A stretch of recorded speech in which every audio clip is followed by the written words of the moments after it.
Welcome to the Protagonist Pub. My name is Tammy, and this is where all the June Overflow characters have come to hide.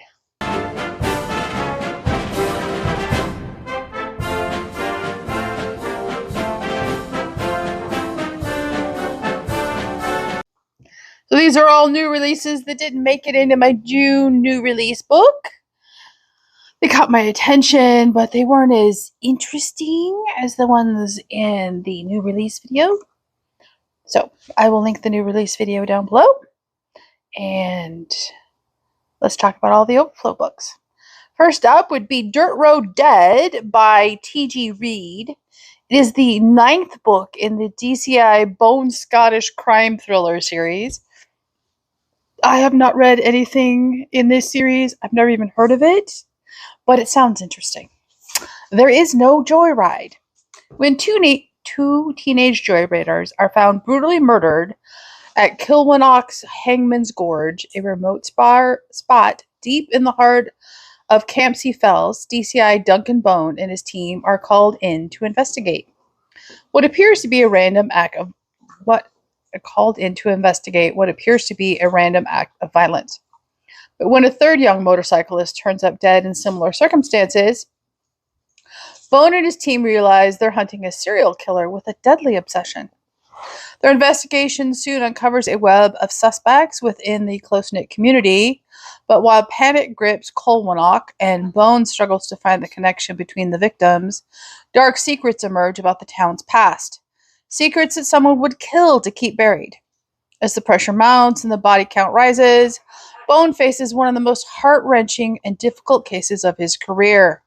One that threatens to reopen old wounds and drive him to the very edge and beyond. Can Bone catch the predator before another innocent teenager pays the ultimate price? This is undoubtedly a Scottish police procedural. I'm here for it. Release is June 1st, by the way. This is another June 1st release. This is historical fiction by Catherine Webb, The Promise of Wonder. I like the cover on this book. A tragic accident, a misguided accusation. Are some mistakes unforgivable? England, 1889. In her family's rambling manor house in Dorset, 15-year-old Theodora Halliwell dreams of magic, adventure, and Toby Merriweather. As Toby prepares to leave for university, Theo plans a midnight gathering. One last chance to make Toby notice her. By dawn, a tragic mistake will shatter the world as they know it. Years later, Toby has built a respectable life in London, scarred by the past but determined to put it behind him. Theo, struggling with the aftermath of what happened, has begun to fear that the life she has built is more fragile and far more dangerous than she ever imagined. Both live under the shadow of that fateful night until a startling discovery casts what happened in a whole new light and offers a chance to right the wrongs that have haunted them for so long. Spanning 3 decades, The Promise of Wonder is a spellbinding story of lost love, atonement, and the long journey towards forgiveness. It sounds very interesting. Okay, up next, this releases the 2nd of June. This is Whistler by Anne Patchett. When Daphne Fuller and her husband Jonathan visit the Metropolitan Museum of Art, they notice an older, white-haired gentleman following them. The man turns out to be Eddie Triplett, her former stepfather, who had been married to her mother for a little more than a year when Daphne was 9. Now 53, Daphne hasn't seen Eddie for many years, not since the fateful event that changed the direction of both their lives. Meeting again, time falls away. While the relationship was brief, it had a profound impact on them both. And now that they are reunited, they have no intention of ever being separated again. Whistler is a story about 2 adults looking back over the choices they made and the choices that were made for them. It's a story about bravery, memory, and often small yet consequential moments that define our lives, and the endless stream of loss that in time come for us all. I, I'm interested, and yet somehow something in that description doesn't sit right either. I don't know what it is. Okay, there is no description for this book. It releases the June 2nd, but it has a completely charming cover. That is The Rainy Day Bookshop by Rayanne Thane. And it's undoubtedly a romance. So, it's about books. What more do we need to know? Speaking of romance and books, this is releasing on the 4th of June. This is The Tiny Magic Bookshop by August Bloom. And this one is another under 300-page book. Max always felt too ordinary for the magical village of Lambton. No place more so than her mum's bookshop, where the recommendations are more than just a matter of taste, they're magic. When Max's mom dies suddenly, she leaves her daughter Lamplight Books and makes one last wish, that Max would spend a year working in the bookshop before she sells it. Max has no desire to uproot her busy life in the city to return to a place that always made her feel inadequate, but she can't ignore her mom's last request. So she decides on a trial run of 2 weeks. If she can't even last that long, then a year would be impossible.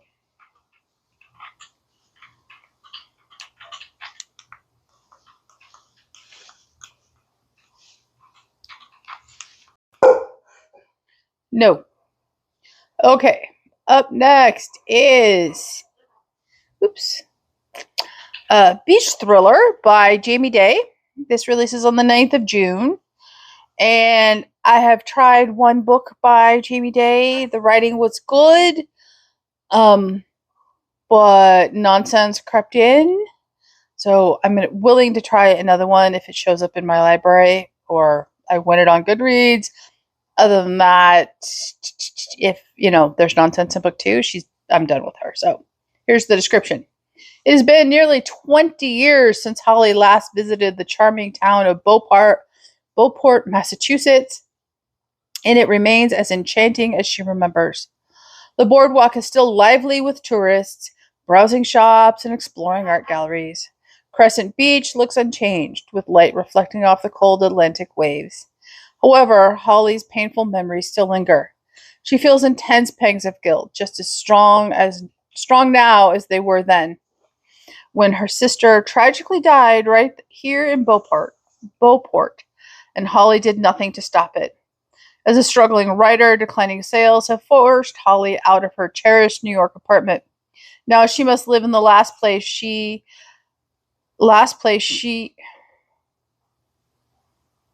another poor sentence. Now she must live in the last place she wants, her family's long-abandoned beach house where she last saw her sister alive. Holly arrives on a mission from her literary agent to write a best-selling book, but she's not the only one with an agenda. Someone is watching Holly's every move from the shadows. The watcher sees all and knows what Holly doesn't. Some secrets must remain buried. With writer's block and a long neglected cottage to fix, Holly feels as though she's drowning in financial burdens. Reinventing herself won't be easy, but she does make some helpful friends along the way. There's Gail, the property-obsessed realtor who introduces her to a friendly handyman named Ethan. The local psychic, Serena, who supports her, although she warns of impending danger. And then there's the young, mysterious Jade, a runaway teen in Beauport on a secret mission. Jade has nowhere to go, so Holly takes her in. When Jade lands a job with the powerful Carmichael family, Holly feels overwhelmed with dread. Carmichael's influence in town has waned over the years, but they will always have a dark connection to her tragic past. Their hidden secrets could also endanger young Jade. As threats from the ominous Watcher become increasingly sinister, Holly realizes that, even though the distant past is a faint echo, it is still close enough to be deadly. Okay, next up is Daybreak by Sharon Sala. This releases on the 9th of June, and I believe this is romantic suspense. Dallas detective wins the lottery, but his heart still belongs to the girl next door.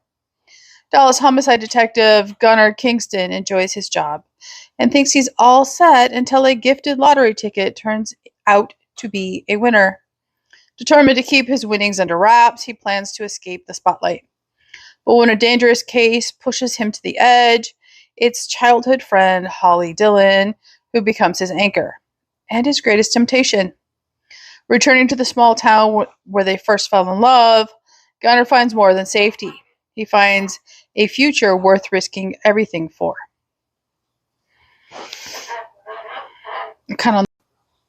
This is the 5th book in the Saffron Everly mystery series. It releases the 9th of June. This is A Botanist's Guide to Tradition and Treachery. I've not read any of this series. I think I own a couple of them.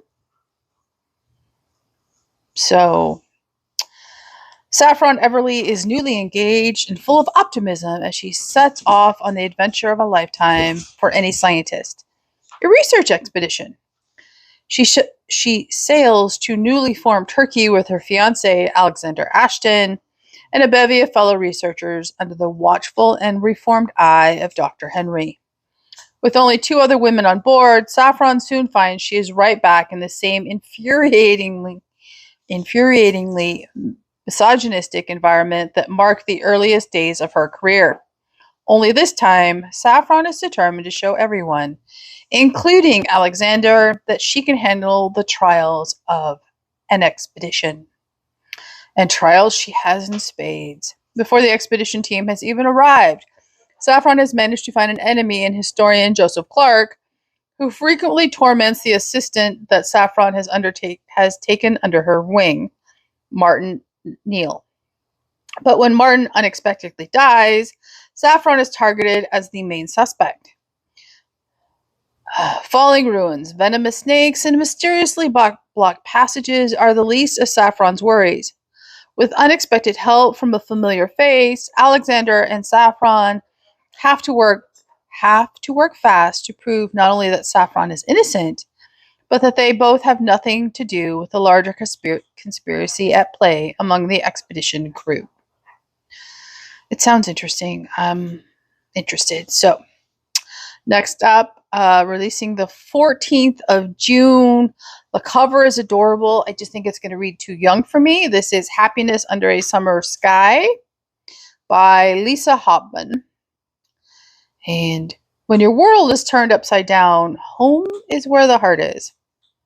Plucked from nowhere and thrust into the limelight, 21-year-old Angelia Macaulay never expected her passion for music to take her all over the world. Fast forward 10 years, and after successfully touring the globe with the man she thinks she loves, but can't have, a shocking diagnosis forces her to rethink the glamorous life she loves and the future of those around her. Needing to step back and rest, Angelia and her faithful companion Scrappy return to her childhood home on the Isle of Skye and the warm and welcome embrace of her parents. With her latest property investment in the picturesque village of Glen Tornin on Skye, Angelia throws herself into restoring a forgotten shop full of potential. Pickles the bird. Get down. But will she find time to heal and discover love too? A vicar, a rock drummer, and a classical musician compete for her attention. Perhaps it is time for a fresh start in every part of her life. June 16th, this is The Someday Garden by Ashley Poston. And I'll read you the description. Sophie Dreer never expected to fall in love. But over one summer in Maine, she does with the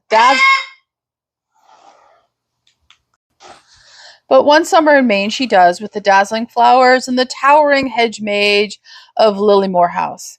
But then a door appears, never in the same place twice, leading only to a disheveled garden and a beguiling thundercloud of a man confined inside. Battling with the vines, just as much as she is with the Lilymore owners, two inconveniently handsome nephews, Sophie knows that she is the only person who can help Lilymore bloom again. But when you're stuck between The men on the outside and the one trapped within.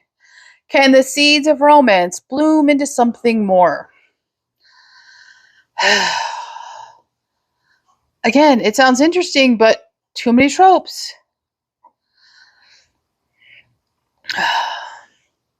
Also releasing June 16th, this is Wildflower by Becky Jenkinson. And this is a fantasy. And I will read you the description.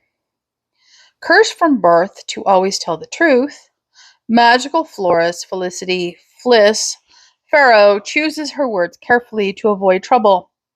But when she receives an anonymous request for a mysterious flower, her search leads her directly into trouble's path, to Willow Vane.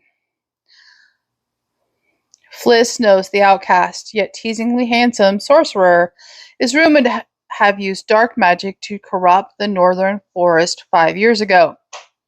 She's witnessed the resulting feud with Prince Bastien, whom her best friend Card is soon to marry. Despite her divided loyalty, Fliss reluctantly accepts Will's help with gathering rare flowers and finds herself increasingly drawn to him. As the royal wedding approaches, Fliss fears the flowers she delivered are intended for a sinister purpose. But when her warnings are ignored, can she and Will save the kingdom from disaster and ultimately discover what Fliss has sought for so long?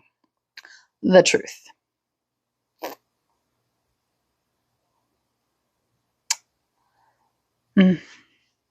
Yeah, I don't know. Cover's pretty though.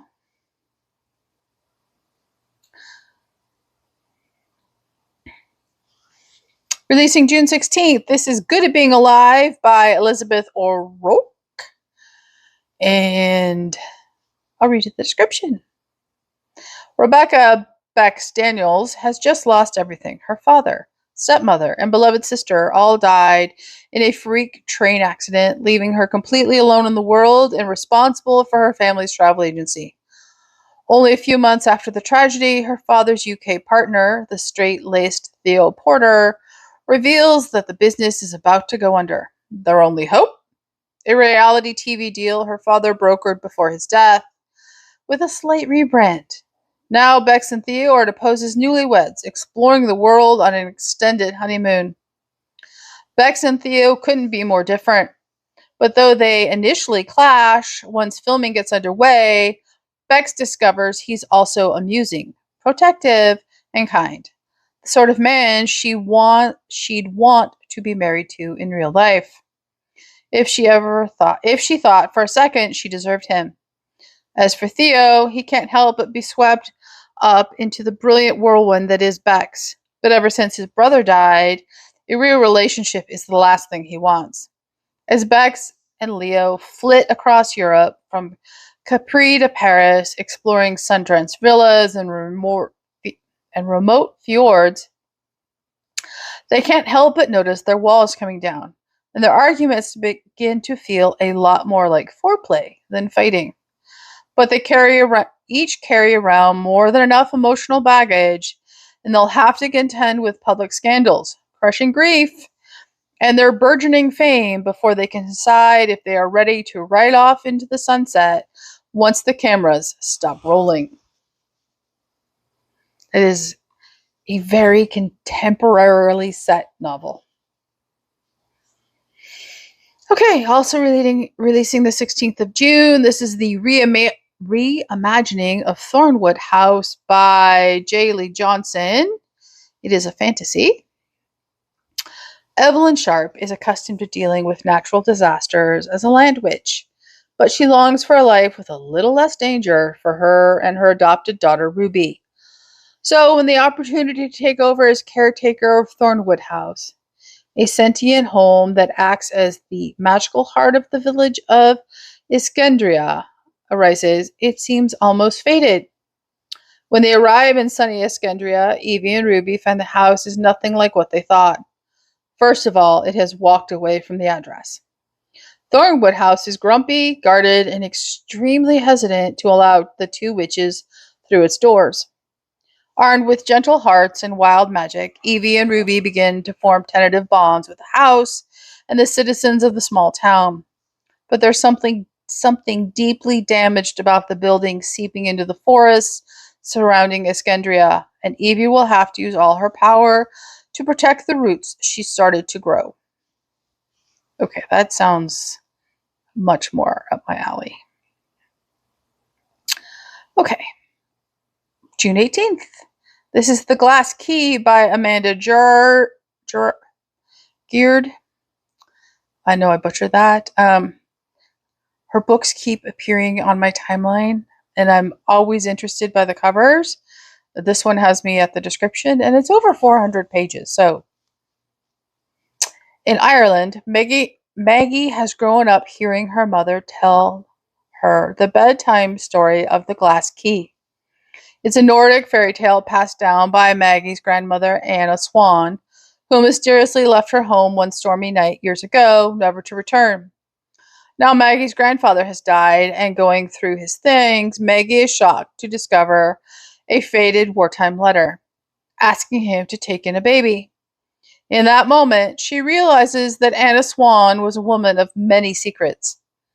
Only by traveling to Norway and discovering the story of four brave young women whose lives were forever changed by the occupation of their tiny islands can Maggie uncover the shocking truth about her family and finally unlock the mystery of the glass key.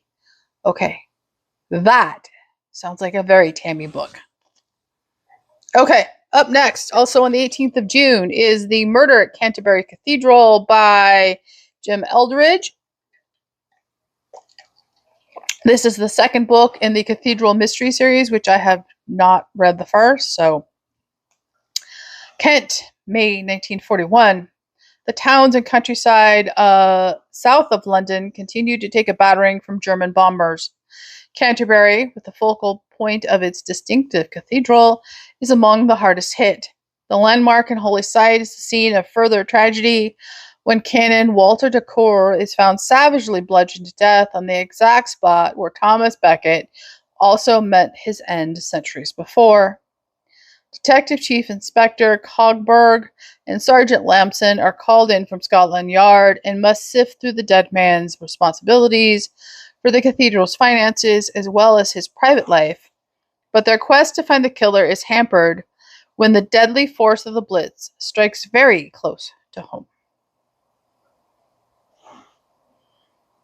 Okay, this is June 19th, Marry Me in Sea Haven Bay by Nicola May. This is the second book in this Sea Haven Bay series. Haven't read it. Life at the Sea Haven Bay retreat is flourishing, but Rita Jory's second chance at happiness is about to face its biggest test yet. When Jago's glamorous French ex-wife appears on the doorstep with a 5-year-old daughter in tow, their blossoming relationship hangs by a thread. Between juggling retreat guests seeking healing, her daughter Senena's desperate need for a last-minute wedding venue, and dealing with Elodie's impossible demands, Rita's already stretched to the breaking point. Then some very unexpected news forces her to reconsider everything she thought she wanted. But can she trust Jago with her secret and embrace the new life ahead? Rita must decide whether to protect her heart or fight for her future. Okay, next up, June 20th is Falling for You at Kelsey Sands by Sharon Booth. And this appears to be standalone. It's part of a series. Every book in the Kelsey Sands series can be read as a standalone. So it's both. When Jenna's husband fails to return from work one evening, she's painfully aware of what that might mean. Yet another woman. This time, though, Jenna won't sit and wait for Joel to come back to her. It's the summer holidays, and she wants to make sure her 7-year-old twins have fun. So they head for the beautiful coastal village of Kelsey Sands, where her mom's thrilled to have them stay. At the village's North Star Inn, Sam is struggling with his reclusive father, pub landlord Seb, and is short-staffed for the summer. Jenna steps in. Working evenings at the inn is a distraction she needs right now. As the summer passes, Jenna opens up to Sam about her marriage while he shares his own worries. With the twins gently working their magic on the grieving Seb, Jenna and Sam grow ever closer. But Joel hasn't finished with her yet. Is Jenna strong enough to escape a toxic marriage and follow her heart to new happiness?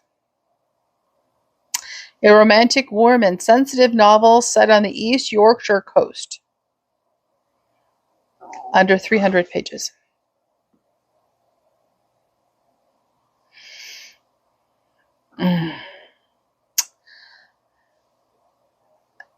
This is a romance releasing the 23rd of June. Another one I think is going to be too young for me. This is Ancient History Between Us by Caitlin Hill. It does, however, have a very engaging cover. As kids, Cami Lovett and Wes Jacobs ran wild on dig sites around the world with their respective archaeologist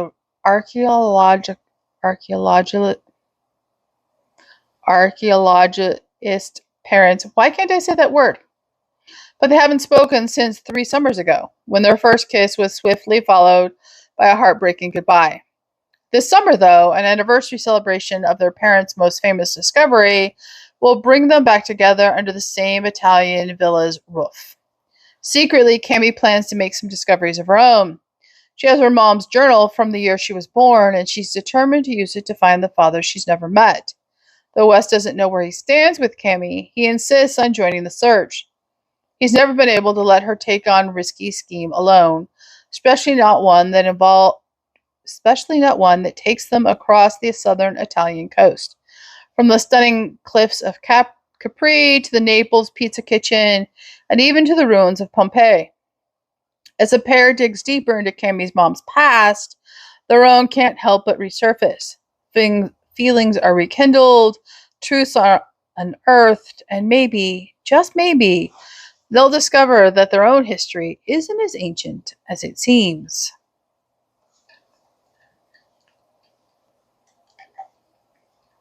Okay, last 3 books. This is releasing the 23rd of June. It's the 4th book in the Veranda Cruise series by Isabella Maldonado. This is Exit Wound. And this is going to be a police procedural. Detective Veranda Cruz's single-minded mission to destroy the Villalobos crime family has cost her more than she ever would have imagined, both professionally and personally, and put her squarely in their sights. A brutal enforcer has agreed to turn state's evidence, offering vital information that will end the Villalobos dynasty 30-year reign of terror.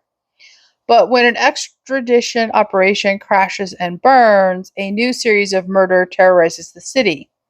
As Veranda navigates increasingly deadly threats, she realizes the mastermind pulling the strings is the organization's notorious patriarch, Hector Villalobos. After she deals his empire a stunning blow, Hector declares all-out war, arriving in Phoenix for a final showdown with Veranda.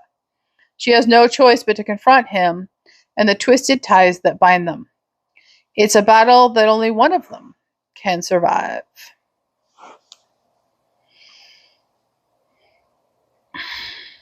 June 23rd. This is Whisper Creek by Allison Brennan. This is a thriller. After the sudden death of her husband, Ellen McKenna is doing everything she can to keep her Texas farm afloat. She and her family hope to expand their operation, but times are tough, and making ends meet is more expensive than she imagined, much less trying to grow.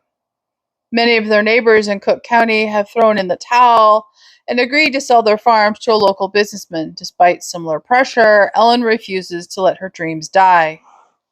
On top of the usual hardships, a series of recent storms has left the region partially flooded as the heavy rains begin Again, one morning, all the members of the McKenna family jump into action to protect their land and animals.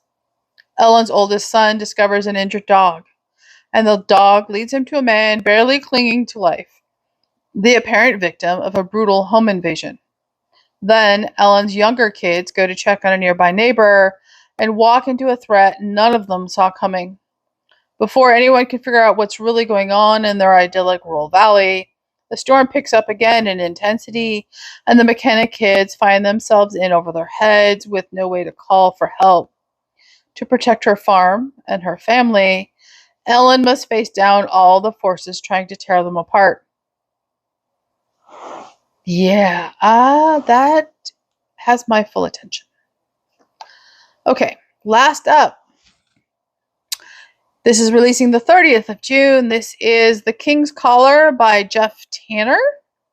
And this is a historical mystery. Boston, May 1929. Expelled from Harvard and disowned by his father, Charlie Bonahan is down to his last nickel when he stumbles across a chance at salvation, a priceless Egyptian statuette hiding among the smoky recesses of a speakeasy. Learning it was stolen from a long-ago expedition led by his college dean, he sees returning it as his only shot at redemption. But the plan shatters when the artifact is stolen and the thief is murdered. From the corrupt halls of power where Joseph Kennedy pulls the strings to the seedy docks of the Atlantic, Charlie suddenly finds himself in the crosshairs of several dangerous men. They don't just want the statue, they want its legendary counterpart, the jewel-encrusted King's Collar. They think Charlie can find it, and they'll happily kill for it. Aided in his quest to find the King's Collar by daring socialite Olivia and salty ex-sailor Punchy, Charlie plunges into a shadow game where killers hide in plain sight. When his friends are kidnapped, the hunt for the collar becomes a race against time. In the cutthroat world of the Prohibition era, Charlie must find the treasure or pay for it with their lives. I am very interested. It has a low rating, however, on NetGalley. But only 2 people have read the book, so it means nothing. Okay, those are all the Overflow books for new releases in June. I'm sure at least one of those has caught your attention. Let me know what book are you really looking forward to that releases in June. Leave a comment down below, like and subscribe, and I will see you here next month for the new releases in July.